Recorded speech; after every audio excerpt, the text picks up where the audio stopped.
ఈరోజు మనము నానమ్మల నాటి రుచి ఆరోగ్య రహస్యం అయిన చామగడ్డలు తయారు చేయడం ఎలాగో నేర్చుకుందాం. ఇంట్లోనే చామదుంపలు పెంచుకోవడం, తయారు చేసే చామగడ్డల రుచి పోషకాహారంతో నిండుగా ఉంటాయి. మరి ఇంకెందుకు ఆలస్యం? చామదుంపల పులుసు తయారు చేసే ముందు అందరూ తప్పక like, comment, share and subscribe. ముందుగా చామదుంపలు పూర్తిగా తయారైనాక హార్వెస్ట్ చేసుకొని 2 రోజులు అలా ఉంచేసేయండి. అవి పచ్చిదనం ఏమన్నా ఉంటే ఆరిపోతాయి. తర్వాత బాగా నీళ్ళతోటి కడగాలి.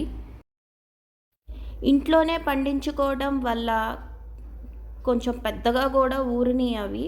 సో కొద్దిగా సగానికి కట్ చేసి 1 స్పూను ఉప్పు వేసినాక కుక్కర్లో పెట్టి 3 విజిల్స్ వచ్చాక ఆపేసేయాలి. చల్లగా అయిన తర్వాత దాన్ని తీసి పక్కకు పెట్టేసుకోవాలి. ఈ లోపల ఒక 2 ఉల్లిపాయలు, 4 మిర్చి, కొంచెం చింతపండు నానబెట్టుకొని, ఇది ఉడకపెట్టిన దుంపలు, దానికి కావాల్సిన మసాలా. ఈ మసాలాతోటే కర్రీ చాలా టేస్టీగా ఉంటుంది.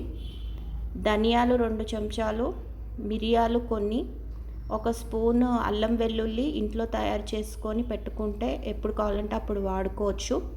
దానిలోనే 1 టేబుల్ స్పూన్ కారము, 1 స్పూన్ ఉప్పు మరియు పసుపు. ఇవి టేస్ట్కి తగ్గట్టు వేసుకోండి. ఉప్పు, కారం, పసుపు. ఇలా అన్నీ రెడీ చేసుకొని పెట్టుకోవడం వల్ల కర్రీ చాలా ఫాస్ట్గా కూడా అయిపోతుంది. అండ్ బాండీ పెట్టుకొని గిన్నె పెట్టుకున్నాక ఆయిల్ ఫ్రై అయినాక ఉల్లిపాయలు బాగా ఫ్రై చేసేసేయాలి.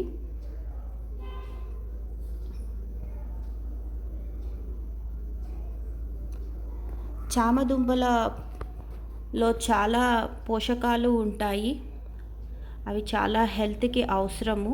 రెగ్యులర్గా తినడం వల్ల దుంపలు కొద్దిగా మనము ఫ్యాట్ గెయిన్ అవుతాము, వెయిట్ గెయిన్ అవుతాము. కాబట్టి అప్పుడప్పుడు ఇలా మిద్దె తోటలో పెంచుకోవడం, సీజన్ వైజ్గా అవి పెరుగుతాయి కాబట్టి అప్పుడు తీసుకొని వాటిని కర్రీగా మార్చుకోవడం, పులుసు చేసుకోవచ్చు, ఫ్రై చేసుకోవచ్చు, ఇంకా చిప్స్ లాగా కూడా తయారు చేసుకోవచ్చు. ఈ చామగడ్డలు ప్రోటీన్, ఫైబర్తో సమృద్ధిగా ఉంటాయి. జీర్ణక్రియ మెరుగుపరుస్తాయి. రక్తంలో చక్కెర స్థాయిలను నియంత్రిస్తూ ఉంటాయి. గుండె ఆరోగ్యాన్ని బాగా కాపాడుతూ ఉంటాయి. అండ్ చాలా శక్తిని కూడా అందిస్తూ ఉంటాయి.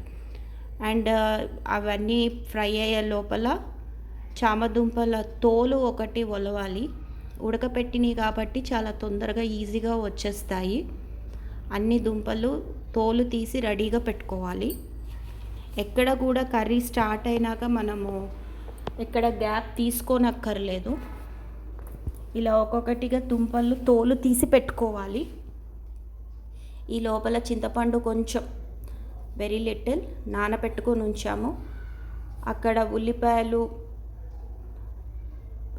మసాలా అవన్నీ బాగా కుక్ అయినాక ఈ చింతపండు రసం దానిలో పోసేసేయాలన్నమాట. ఇది మంచిగా కుక్ అయ్యి కొంచెం ఆయిల్ పైకి తేలినాక, అది మహా అంటే 5 మినిట్స్ పడుతుంది. ఇలా కుక్ అయినాక మన చామదుంపలు పెద్దగా ఉన్నవి పీసెస్ చేసేసుకొని అన్నీ ఆ గ్రేవీలో వేసేసుకోవాలన్నమాట. ఈ గ్రేవీలో వేసుకున్నాక ఒక 3 to 5 మినిట్స్ కుక్ అయితే సరిపోతుంది. కర్రీ అయిపోయినట్టే. ఈ టైంలో మీరు కరివేపాకు, కొత్తిమీర, ఇంకా కస్తూరి మేతి ఇలాంటివి పైన జల్లుకోవచ్చు. అది ఫ్లేవర్ చాలా ఎన్హాన్స్ అవుతూ ఉంటుంది. బయట మార్కెట్లో తీసుకొచ్చి కూడా ఇలాగే కర్రీ చేయొచ్చు. కానీ ఇంట్లోనే పండించుకొని వాటితో కర్రీ చేసుకొని తినడం వల్ల ఆ ఎక్సైట్మెంట్ వేరే ఉంటుంది. తర్వాత సర్వింగ్ బౌల్లోకి తీసేసుకోవడమే.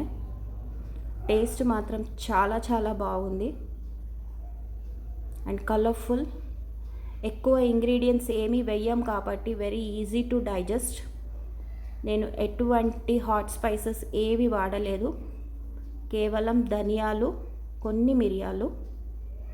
చింతపండు వేయటం వల్ల చామదుంపలు కొంతమందికి అలర్జీ అంటారు.